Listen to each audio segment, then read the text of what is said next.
is a fabulous reception. As I was telling Jeremy, that when we had Scottie Pippen come in here, it was the biggest reception we've ever had from the press, and it was a tenth of this. Thank you all for being here. We appreciate it. We think Jeremy is going to be a fabulous addition to the team. We welcome him, we like him, and we're ready for, I guess, your questions.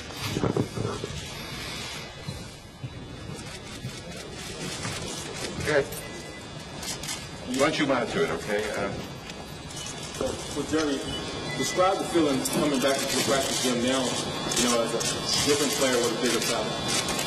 I'm just excited to be here, and I think the biggest thing, or the biggest thing that excites me is the fact that I know what this organization is about, and I was in training camp with Coach McHale, and I saw how he operates and what he expects from the team and what he's about. And so to me, that's something that I believe in as well, and it just made sense. Jeremy said Jeremy, can you briefly explain, this is almost like a script from a movie scenario. This time 12 months ago, you were preparing to play summer league with us. Now you come back as the conquering king.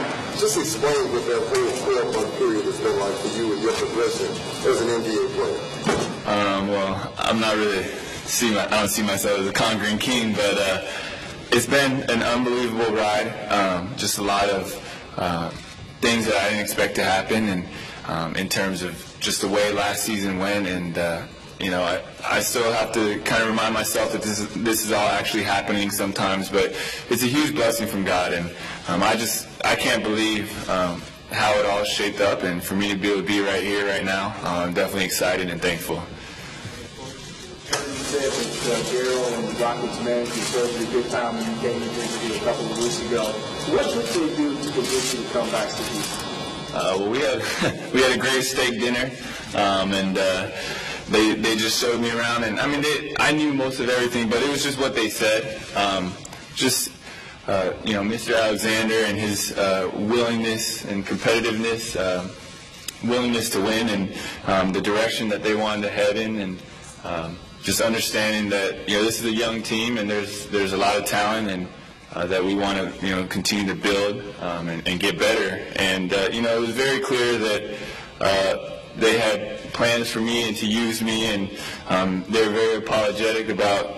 Daryl was very apologetic about letting me go, but the biggest thing is I've been here and I know what it's about, and I've seen what Coach McHale is about too.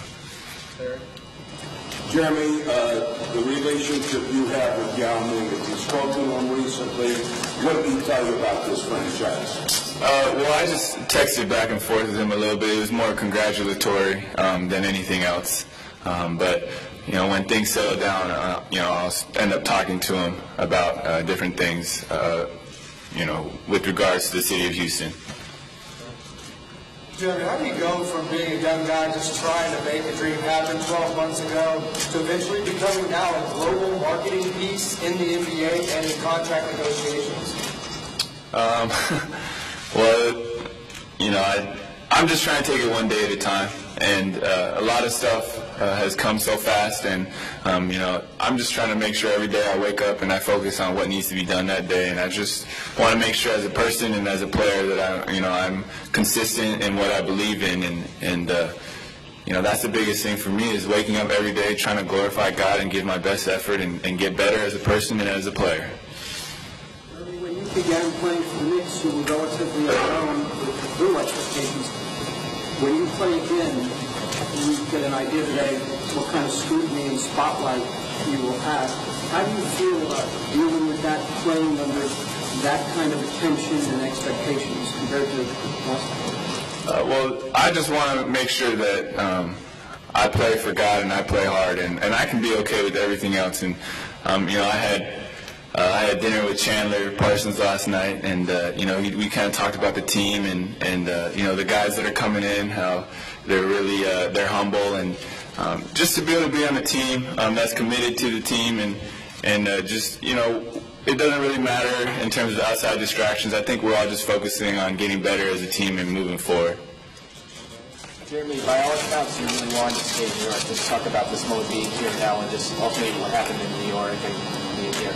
Well, coming into free agency, I didn't expect to be anywhere besides New York. But after I came and visited and talked, you know, I wouldn't have signed an offer sheet with Houston if I wasn't excited about the possibility of playing here as well. And so, you know, that's, you know, I'm so thankful to New York and the Knicks for this past year, and you know, the way that the fans, you know, rooted for us, and now it's kind of, you know, I'm thankful for what they did for me, and now I'm excited and focused on what I can do to help this organization move forward. Question for Daryl and Les. What was unique, and how did you sell Jeremy on the team, given you have maybe someone